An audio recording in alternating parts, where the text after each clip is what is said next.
Okay, so I don't have any financial disclosure. So biometry literally means measuring the eye, and it is the method of applying mathematics to biology. And it is an essential step before cataract surgery. And the aim of biometry in most cases is emmetropia. So we have progressed from rehabilitative surgery to customized refractive surgery, and the patient has sky high expectations. So to target emmetropia, we need to know certain things like a good history, good preoperative evaluation, good measurement, good biometry machine, appropriate IL-PAR calculation formula, and we need to take care of certain special situations like astigmatism, post-refractive surgery eyes, post-retinal surgery eyes, and short and long eyes. Counseling, and some more counseling is important. So it is important to communicate with the patient, identify his expectations, have clear dialogue, and document everything. So a thorough history and examination, optimize the ocular surface, tackle dry eye and meibomian gland disease if it exists, take multiple measurements on more than one device, use more than one IL-PAR calculation formula, do good counseling, and select the proper IOL suited for the patient's needs. So we know optical biometry is the gold standard for measuring the axial length because it measures the refractive axial length rather than the anatomical axial length.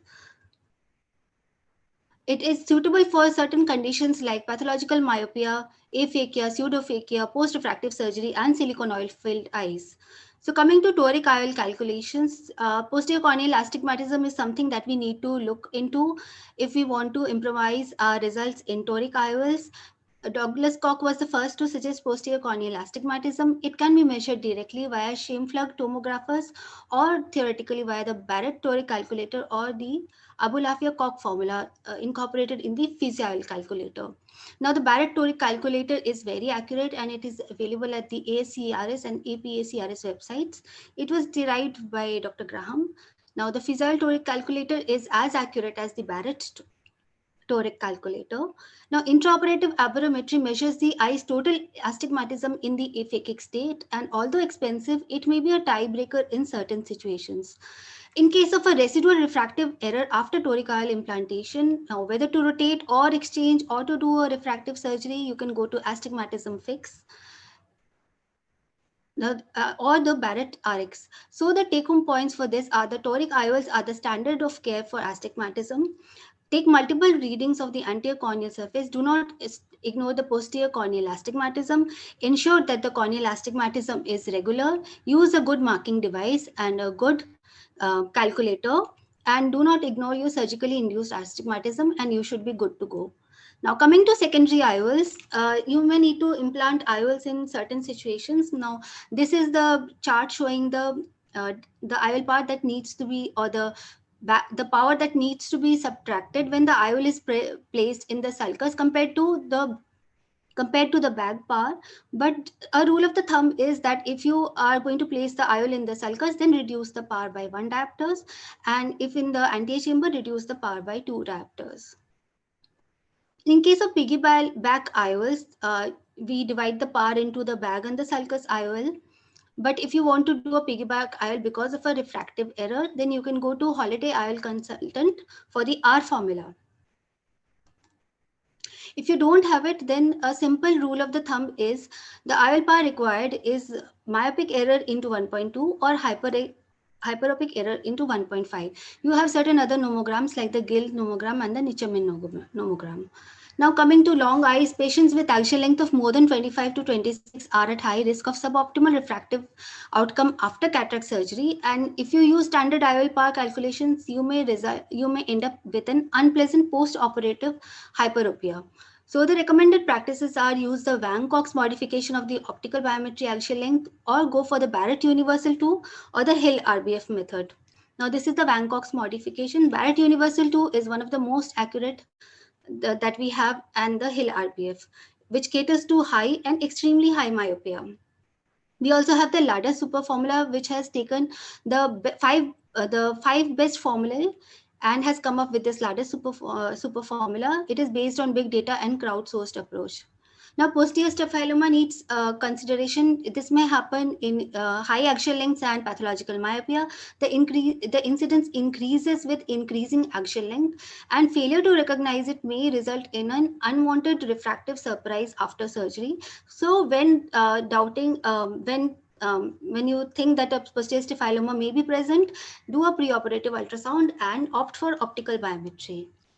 Short eyes come with a range of problems like shallow anterior chamber. The IOL size ends up being large compared to the size of the eye. There may be ELP errors, and there's a confusion regarding which IOL power to choose.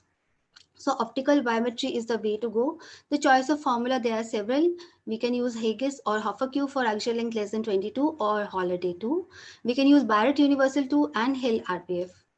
Posterior segment diseases present a challenging situation. Vitrectomized eyes, fragile posterior capsule, weak zonules, buckled eyes, silicone oil filled eyes are challenging situations. We know there's problems that we encounter with silicone oil. Ma'am has already explained that in detail. So I'll just say that optical biometry is a good option in such eyes, and the IOL power formula that you can choose are Barrett Universal 2 or the Imetropia verifying IOL, Kane IOL, or the ladder super formula. And also keep in mind that you need to avoid silicone oils and choose either PMMA or acrylic IOLs. Post-refractive surgery, biometry after corneal refractive surgery is challenging because standard keratometry does not apply. It is difficult to calculate the effective lens position, and standard IOL formula also do not apply. So you need to do a good topography, no doubt, and you need to measure the net corneal power. Now, this is the power that you need to measure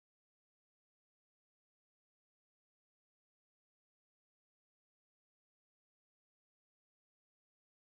Myopic classic and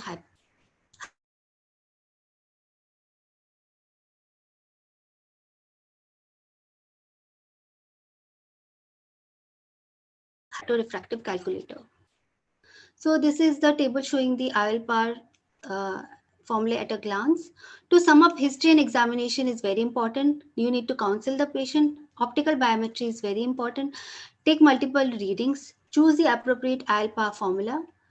Take special precautions in difficult eyes. Discuss with seniors. Audit your results and learn from your mistakes. There is no perfect IOL power calculation formula. We desire to achieve supreme post-operative refractive outcome with advances in mathematical techniques, artificial intelligence, precise biometry instruments, and introduction of additional variables. The process of IOL power calculation has reached new heights. To achieve more, expect more. Set the bar high and believe you can reach it. Thank you.